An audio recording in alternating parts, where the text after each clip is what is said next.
Mesdames et messieurs, bonsoir et bienvenue dans cette édition d'information dont voici les titres. Les 19 agrégés guinéens brillent sur la scène internationale. Le Premier ministre accueille avec fierté les nouveaux lauréats du CAMES, un signe fort de la montée en puissance de la Guinée dans le domaine scientifique avec des ressources humaines qualifiées. Le diabète est sous la loupe au CHU Donka, journée mondiale dédiée à la lutte contre cette maladie silencieuse. Une campagne de dépistage gratuite mobilise la population et sensibilise les esprits. Les Guinéens, 5% des Guinéens sont concernés.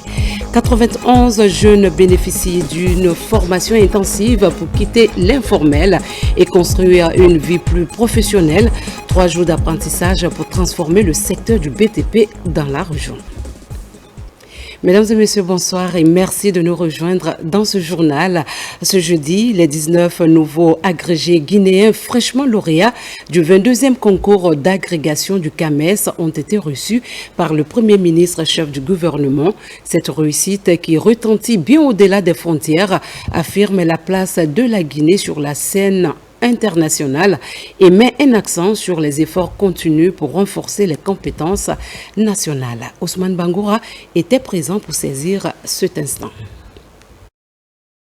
Les 19 candidats guinéens agrégés sur 22 évalués arrivent au palais de la Colombe. Conduits par le ministre de l'Enseignement supérieur, de la Recherche scientifique et de l'Innovation. Lors de ce 22e rendez-vous scientifique, la Guinée, pays hôte, a réalisé une performance exceptionnelle.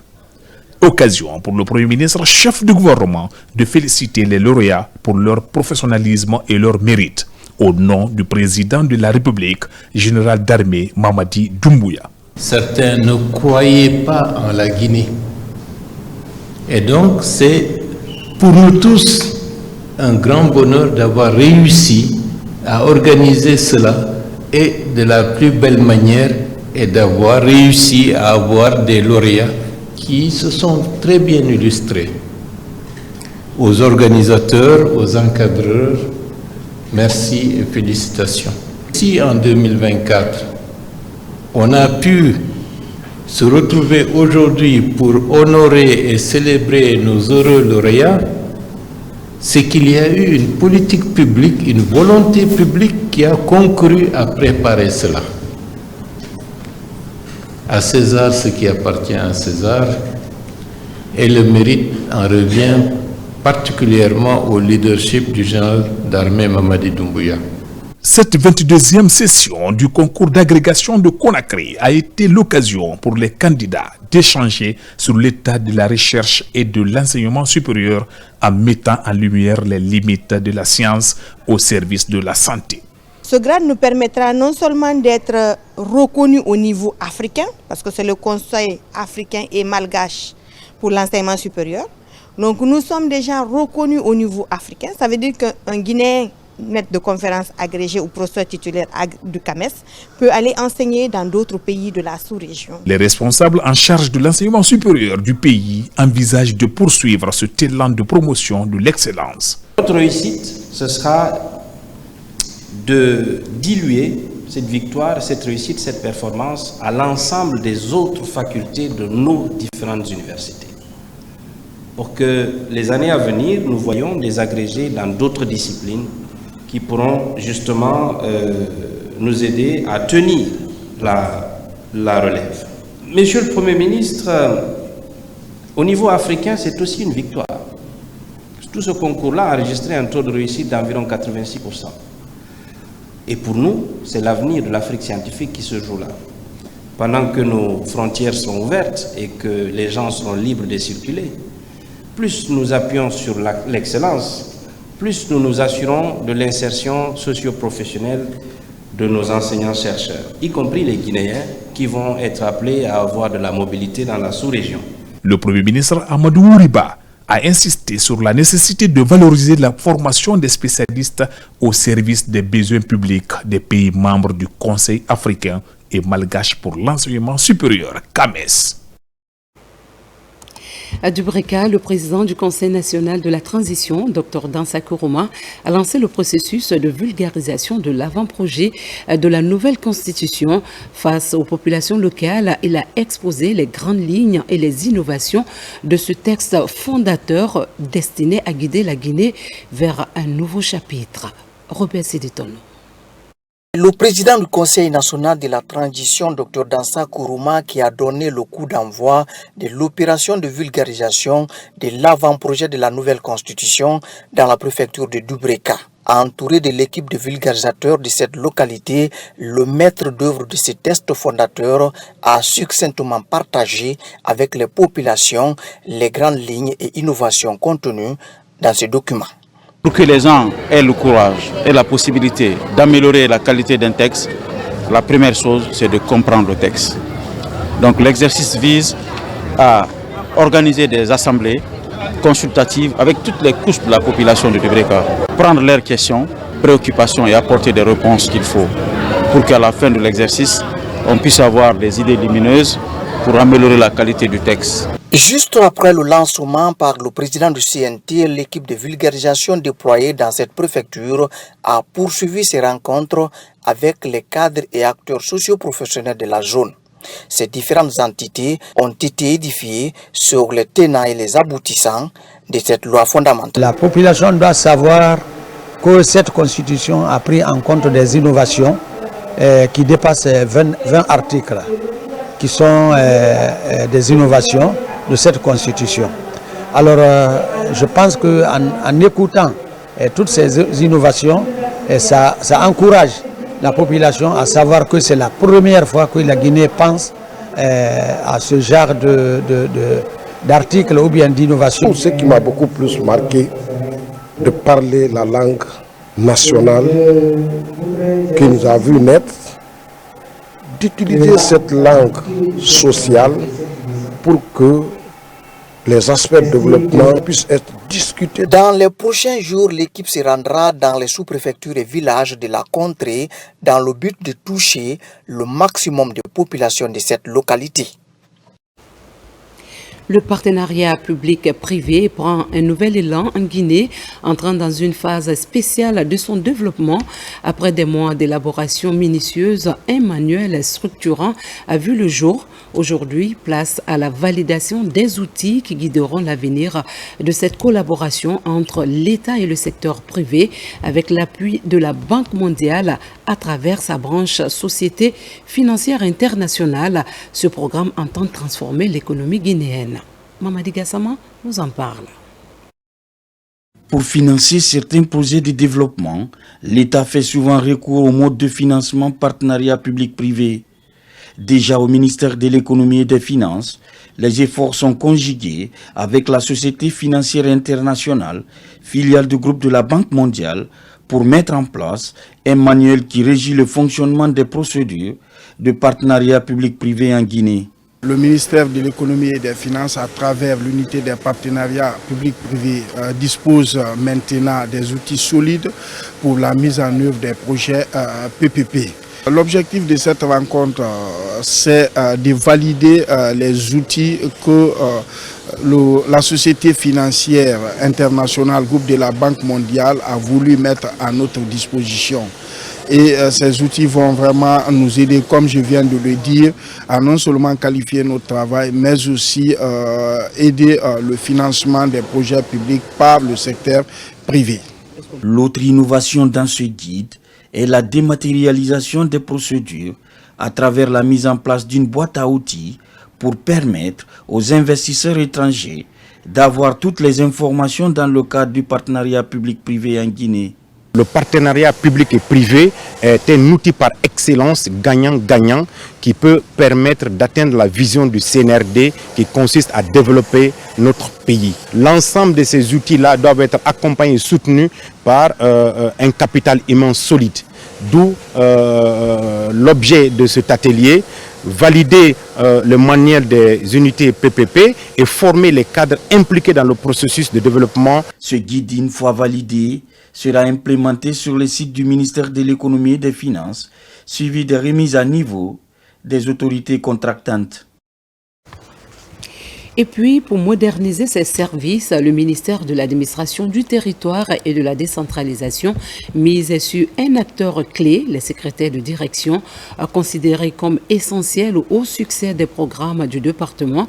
Ils sont au cœur d'un programme de renforcement des capacités axé sur des logiciels innovants, une initiative menée par le ministre Ibrahima Khalil Condé qui entend faire de ses collaborateurs le pilier de la transformation. Amadou Touré. Pour une transformation digitale des services du ministère de l'administration du territoire et de la décentralisation, sur impulsion du ministre Ibrahima Khalil Condé, le centre de formation et de perfectionnement des cadres et élus locaux renforce la capacité des secrétaires de direction et services du département de l'administration du territoire et de la décentralisation à l'outil informatique et la maîtrise des logiciels innovants. L'informatique évolue, le métier de secrétaire, assistant de direction doit être toujours se mettre en cause et se mettre à jour. L'informatique, à chaque année, il y a des éditions qui sortent. Ce que vous avez étudié en 2010 n'est pas forcément ce que les gens exploitent en 2015. Il y a les versions qui dèrent. Et à chaque version, il faut s'adapter. Comme nous parlons de la modernisation de l'administration, il faut nécessairement que nos secrétaires et assistants dans les directions et services puissent, n'est-ce pas, maîtriser complètement, n'est-ce pas, Word, Excel et navigation, n'est-ce pas, sur Internet. Sans ça, nous risquons, n'est-ce pas, de ne pas bien travailler parce que c'est des vrais secrets des services de direction. En tant que département transversal dans l'administration guinéenne, le ministère de l'administration du territoire et de la décentralisation veut faire de la qualification de ses ressources humaines la pierre angulaire de sa stratégie de modernisation. Cela permet effectivement de doter nos différents assistantes d'outils pour que dans la mise en œuvre relationnelle avec leurs différentes autorités, qu'ils puissent nous rendre des services de qualité. Selon les initiateurs, cette démarche découle du constat selon lequel ces secrétaires et assistants de direction avaient jusque-là un besoin réel de mise à niveau sur les logiciels de dernière génération dans le but de booster les initiatives du département.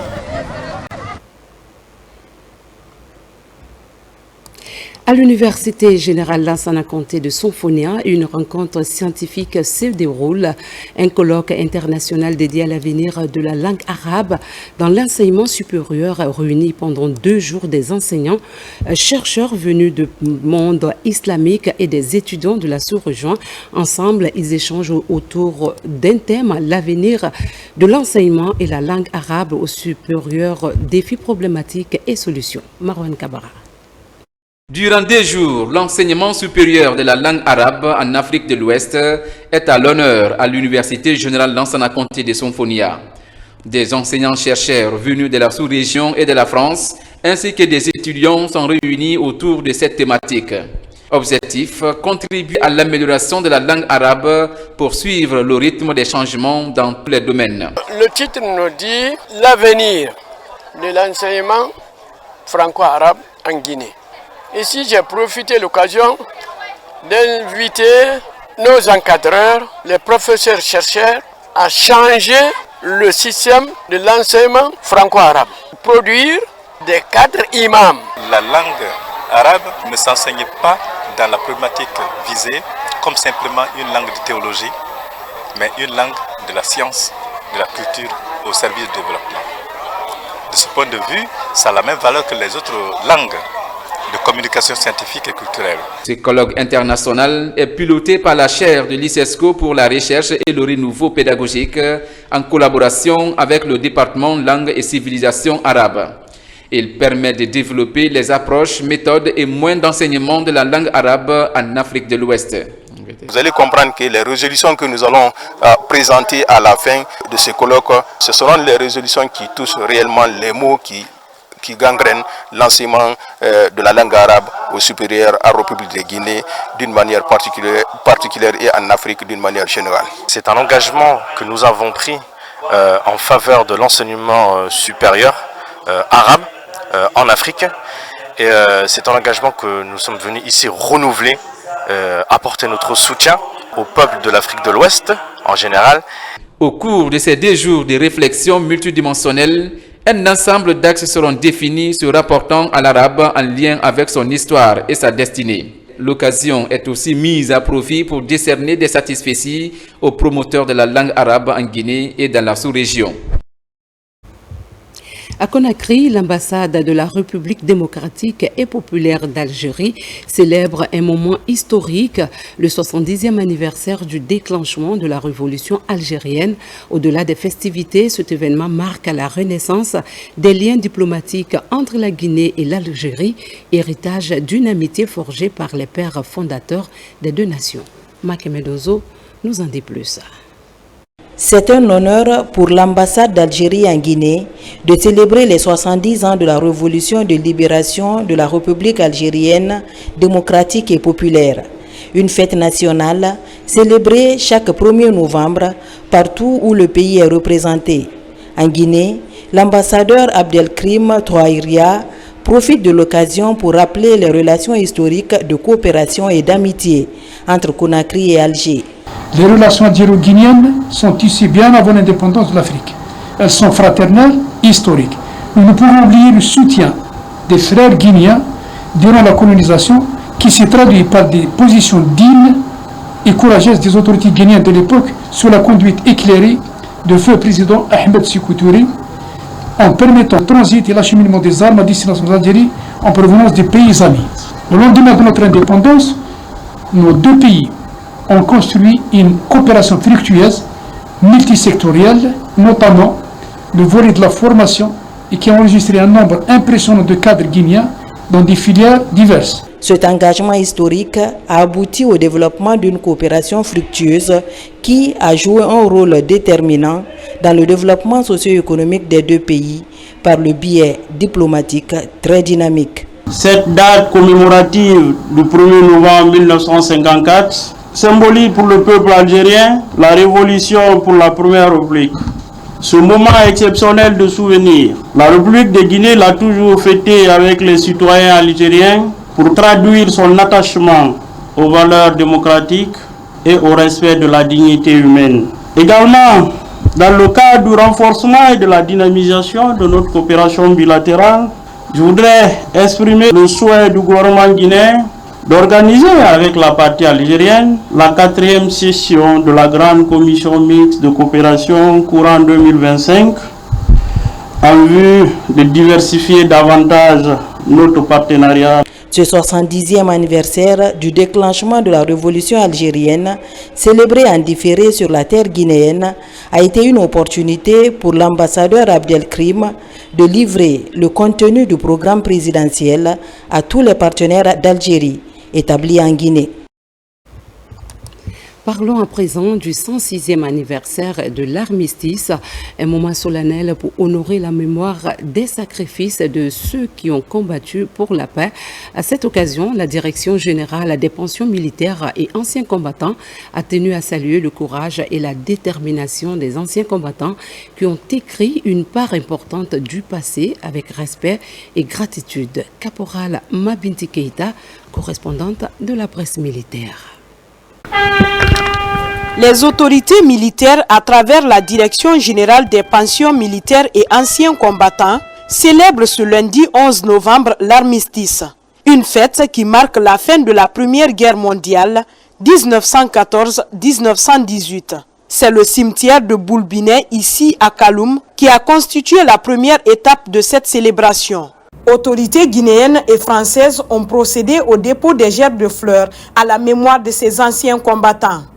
Le 11 novembre n'est pas pour nous un jour simple, c'est aussi un moment de reconnaissance profonde à nos anciens combattants et de réflexion collective sur le passé, le présent et l'avenir de la nation et du monde. Cette célébration nous offre aussi l'occasion de souligner la belle amitié entre les républiques de Guinée et de France. Le président de la République, le général d'armée Mamadi Doumbouya, a fait de la valorisation des anciens comme une de ses priorités. Pour commémorer cette date, des vivres et médicaments sont distribués aux familles de ces vaillants soldats tombés pour que règne la liberté. Nous remercions notre président, le général Mamadi Doumbouya, pour le combat qu'il est en train de faire pour les familles des veuves et les familles des militaires. Au nom de tous mes collaborateurs, nous félicitons et encourageons chaleureusement ce jeune officier qui a démontré sa compétence, ami des faibles et des pauvres.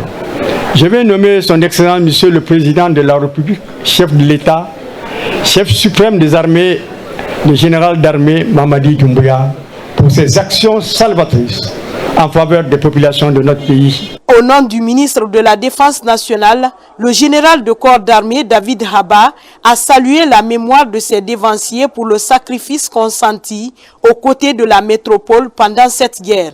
L'événement qui nous rassemble cette matinée est l'expression d'un devoir de reconnaissance et d'honneur que la France témoigne envers tous ces hommes braves qui ont défié l'espace et le temps pour lui rendre sa liberté, sa dignité et sa fierté pendant les 2 guerres mondiales. Nous nous souvenons que bon nombre de ces hommes y ont laissé leur vie, tandis que d'autres, plus tard, répondront à l'appel des pères fondateurs de la jeune nation guinéenne qui venait d'accéder à sa souveraineté pour constituer ainsi le noyau de l'armée guinéenne. Cette cérémonie s'est soldée par la prestation de l'artiste slammer André Flamy qui retrace le passé glorieux de ses soldats à travers ses lettres. Ce 14 novembre, au CHU Donka, le plus grand centre de diabétologie de Guinée, une campagne de dépistage gratuite attire les foules. Cette action vise à sensibiliser sur le diabète, une maladie silencieuse qui touche plus de 5% des Guinéens. En cette journée mondiale de lutte contre le diabète, les spécialistes rappellent l'importance de la prévention. Tcherno Ousmane Diallo nous apporte les détails. Le diabète et les complications liées à cette maladie sont une des plus importantes causes de consultation au CHU Donka. En cette journée dédiée à la sensibilisation sur la prévention et le traitement du diabète, le CHU Donka organise gratuitement une campagne de dépistage, une aubaine pour tous les citoyens de connaître leur niveau de glycémie. Diabète, même les enfants en ont, même les petits-enfants, des bébés. Donc Dieu merci, je suis venue, j'ai beaucoup apprécié ce qui se passe ici. Tout le monde a été dépisté vite. Au-delà du dépistage, le personnel médical profite surtout de cet instant pour expliquer les conséquences de cette maladie. L'ampleur de son évolution dans la société guinéenne devient inquiétante et les médecins appellent à renforcer la prévention. C'est très important que si vous avez quelques symptômes au niveau de cette maladie, le diabète, comme boire beaucoup d'eau, manger beaucoup, mais malgré que vous mangez beaucoup, vous perdez du poids, que vous êtes fatigué, que vous avez de la sensibilité ou perte de sensibilité dans vos doigts. C'est vraiment important de venir à l'hôpital pour une vérification de votre glycémie. La prévalence du diabète augmente dans les pays à revenus faibles. Pourquoi? Parce que l'accès aux soins est difficile et il y a peu de professionnels formés dans ce cadre-là.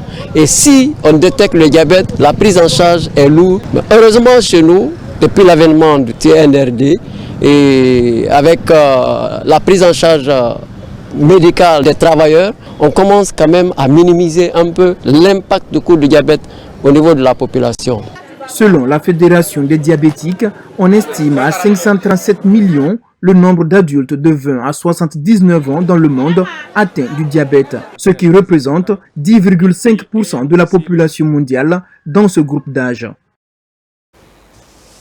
Dans le même chapitre, à la clinique internationale de Conakry, une avancée médicale ouvre de nouvelles perspectives. La structure dispose désormais d'un plateau technique spécialisé dans la pose de prothèses du genou, élargissant ainsi ses options de traitement. Avec cette innovation, la clinique s'aligne sur les ambitions du gouvernement en réduisant les évacuations sanitaires vers l'étranger. Daouda Tabansila nous amène en immersion dans ce nouvel espace avec des images qui pourraient choquer les âmes sensibles.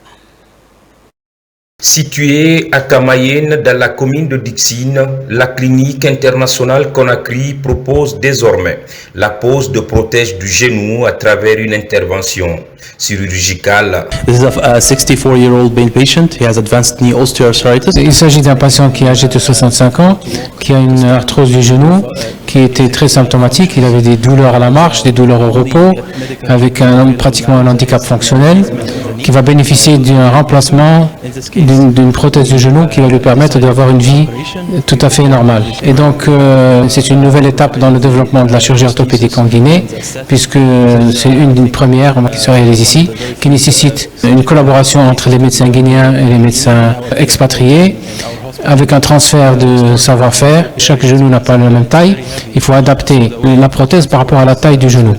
Et donc, il faut avoir toute une série de dispositifs médicaux pour pouvoir, en préparatoire, pallier à toutes les situations. La prothèse du genou peut être totale ou partielle. L'outil est composé de pièces artificielles qui visent à remplacer l'articulation usée, soulager la douleur et permettre aux patients de retrouver la mobilité. Due to damage d'arthritic knee. Lorsque, avec l'âge et certaines pathologies comme le surpoids, le diabète, certaines formes d'obésité morbide, il y a une destruction du cartilage articulaire qui fait que l'articulation devient très douloureuse et devient bloquée. C'est dans ce cas-là qu'on remplace la surface articulaire par un processus artificiel qu'on appelle prothèse de genou. Donc la durée de vie d'une prothèse en général c'est entre 20 et 50 ans. For about 15 years. L'intervention chirurgicale de la prothèse du genou se déroule sous anesthésie générale ou avec hospitalisation de 3 jours, voire en ambulation pour certains patients. À la clinique internationale Conakry, médecins guinéens et expatriés se côtoient. L'ambition est d'appuyer les efforts du gouvernement et réduire, voire éliminer, les nombreuses évacuations à l'étranger.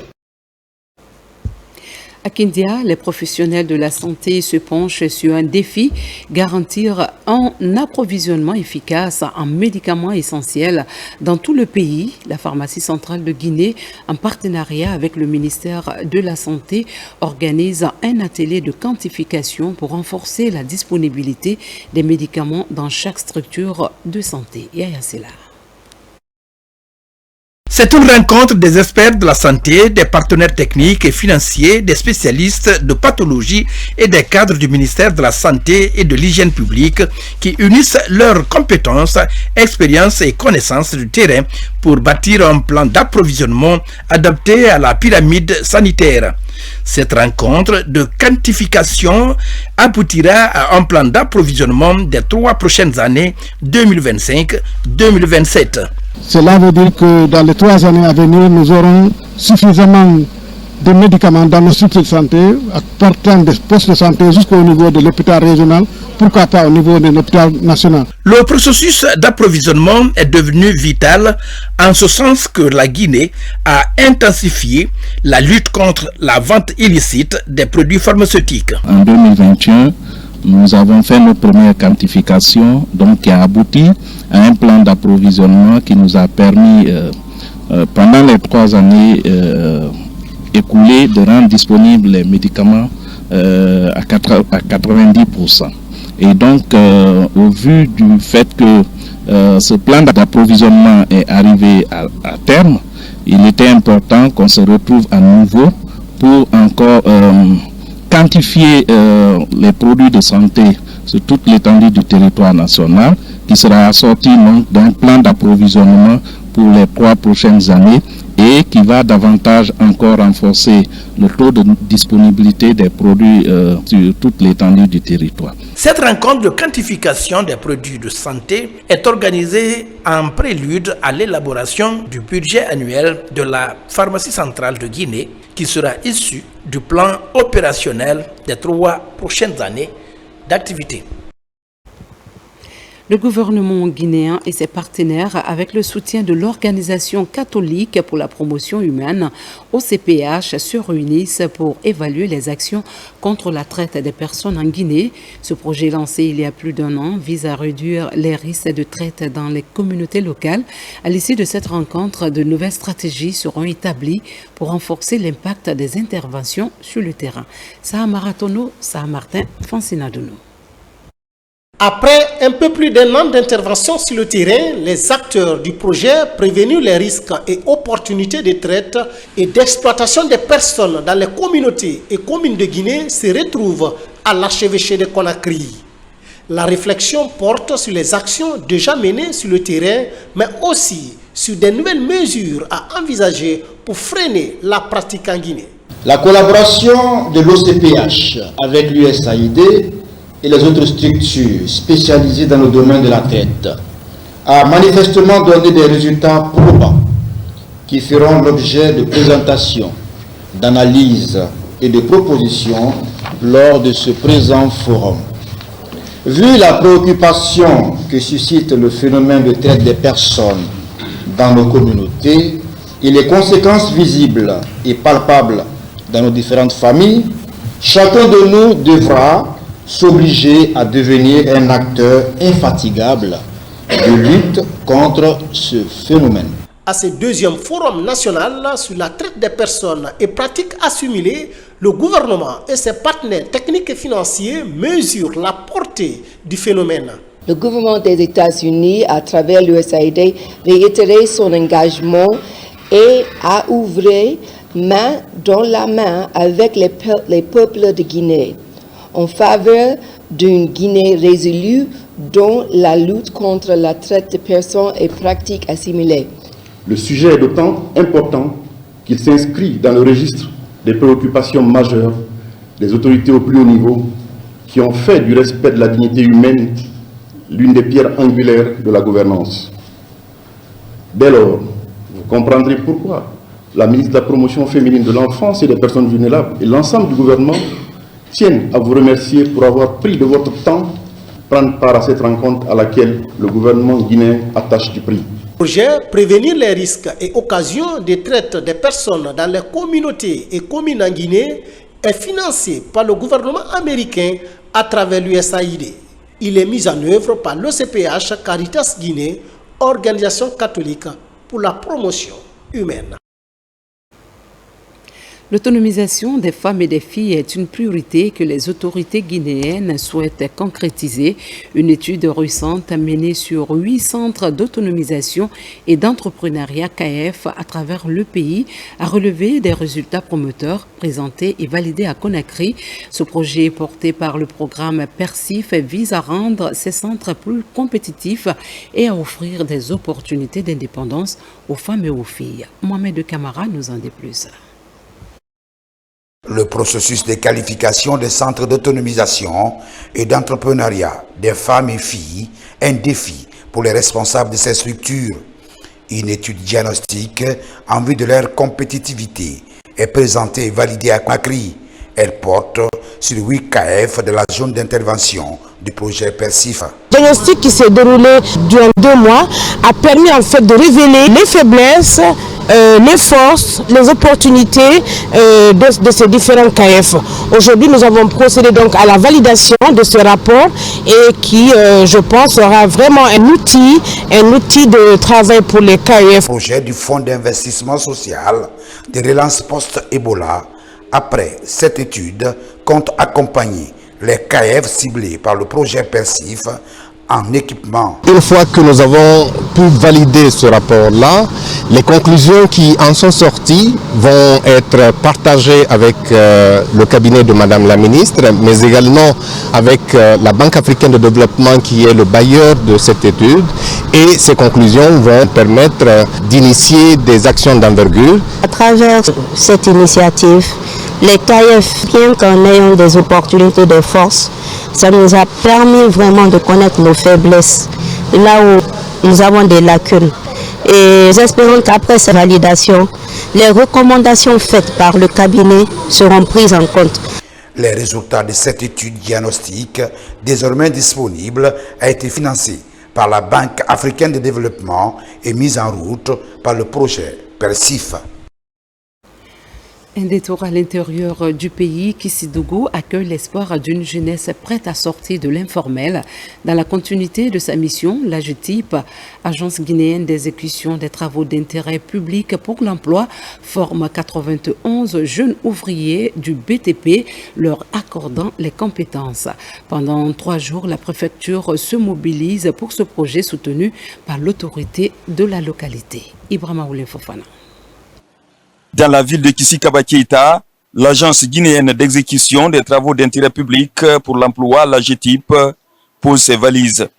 Ici, dans la maison des jeunes de Kissidougou, cette insertion socio-professionnelle touche 91 jeunes ouvriers. Pour permettre aux jeunes Guinéens qui ont appris des métiers entrant dans les BTP, afin de leur donner une formation leur permettant de transformer leur métier en entreprise.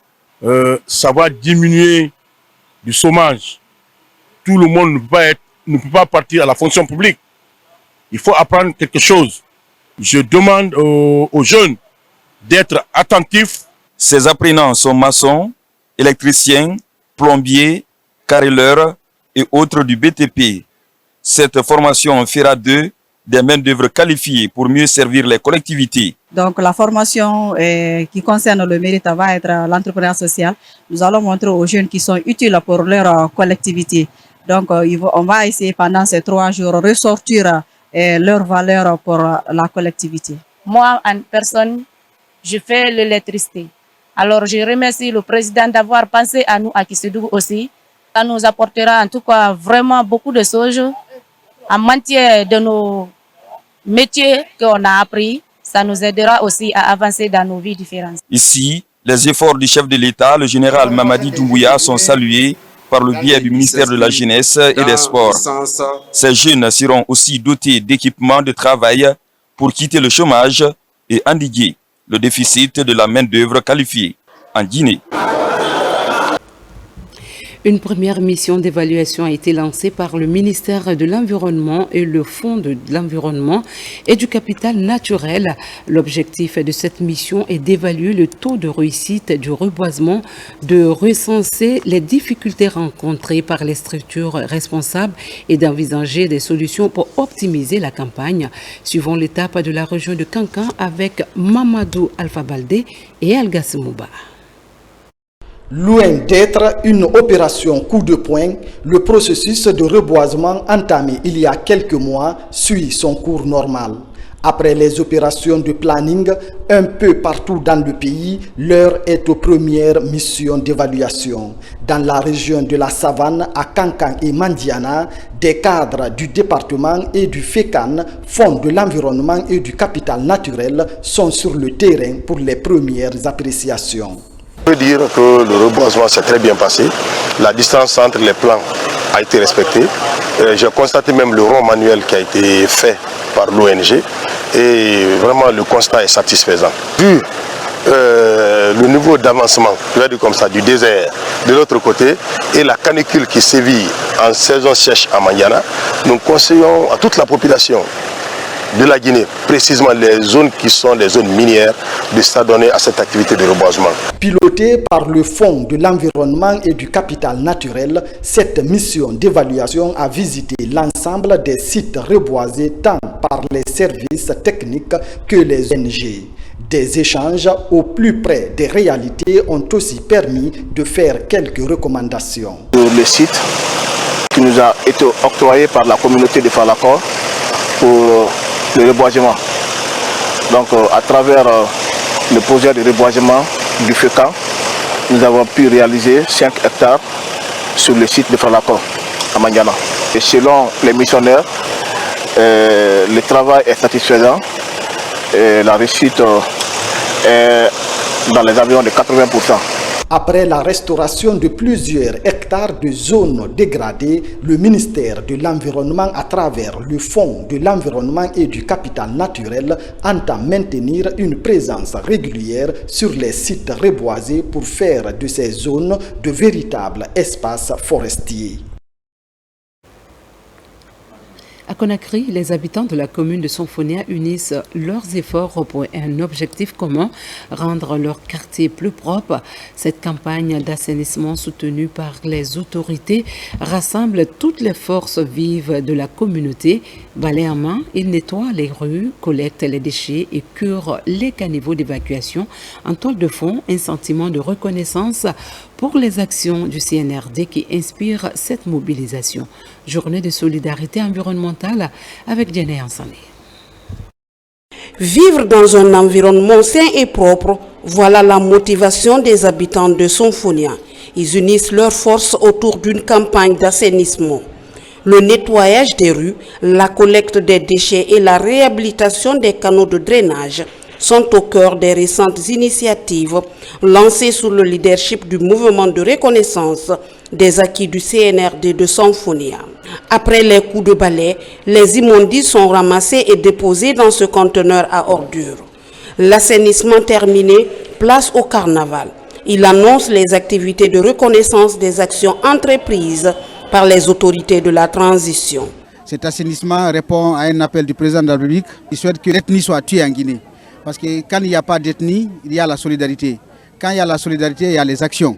Et ce sont les actions qui vont générer des résultats qui vont aller dans le sens de l'intérêt de tous. C'est une belle initiative. Il faut que les gens arrivent, chacun dans sa devanture, ne mettent pas les ordures sur la place publique.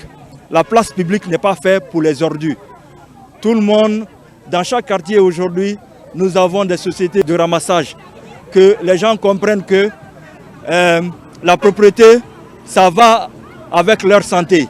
Le mouvement pour la reconnaissance des acquis du CNRD de Sonfonia est initiateur de cet événement. Quand l'avènement du CNRD au pouvoir, notre pays a pratiquement changé dans tous les secteurs.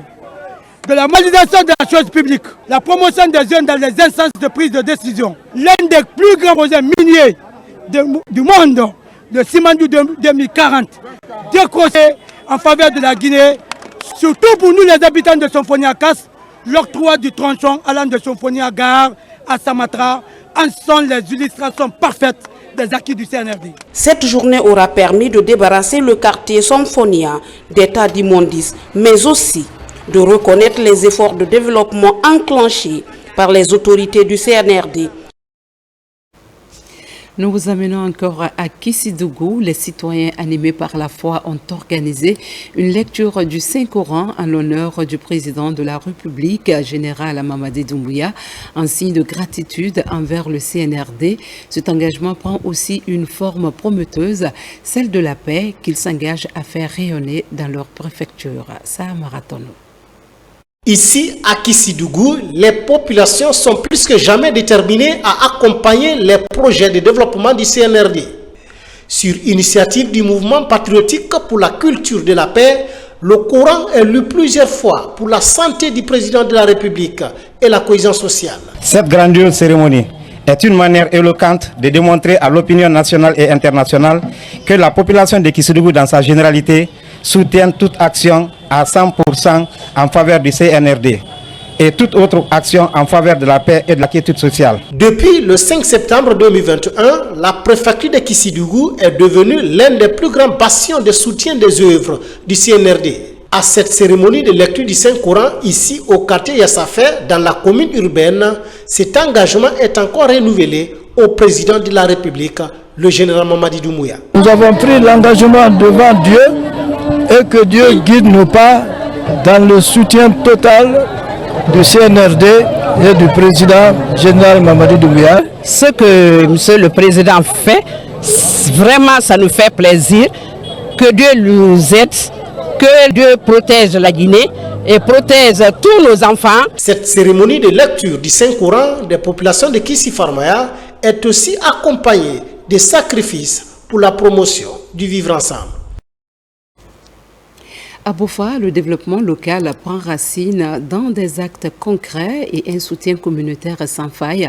Les ressortissants de la région se félicitent des progrès en matière d'accès aux services sociaux de base, renforcés par une compétition organisée dans un esprit de synergie et de solidarité. Oudiasso nous amène au cœur de cette dynamique où l'émergence se construit main dans la main.